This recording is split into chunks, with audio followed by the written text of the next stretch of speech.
We're going inside Jim Cramer's new book, Stay Mad for Life. Get rich, stay rich, make your kids even richer. A book even for children. And the chapter we're going to dig into right now is the 20 stocks for the long term. Right, and I do want to mention there's an excellent review of me in www.canoe.ca, whatever that, Canadian publication.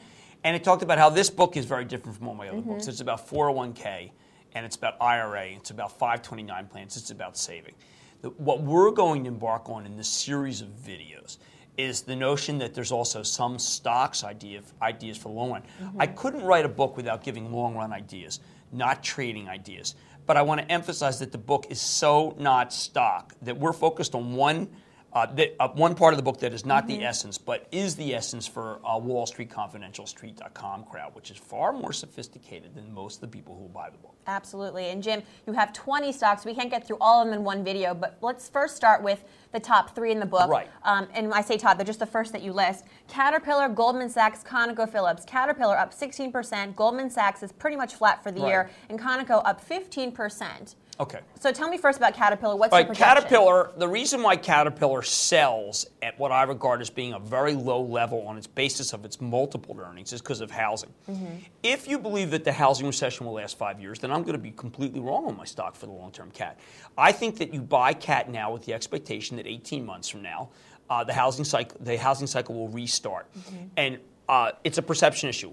CAT is doing everything it can, like Ingersoll Rand did, to get away from housing being the fulcrum of their business. They can't move fast enough because housing continues to deteriorate.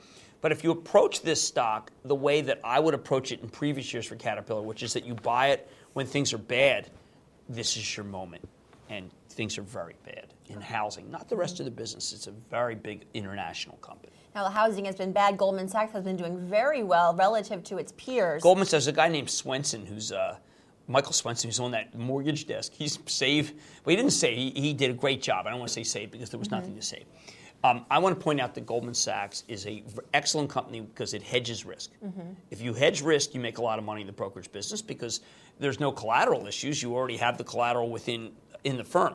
But Goldman's risk profile, as we called it when I was at Goldman, is extraordinarily good, and that's what you're buying when you're buying Goldman. And finally, ConocoPhillips, you're saying it's bad to not to have any energy in your portfolio. Right. Now, ConocoPhillips is a company that paid a lot of money to buy Burlington Resources, a big natural gas company.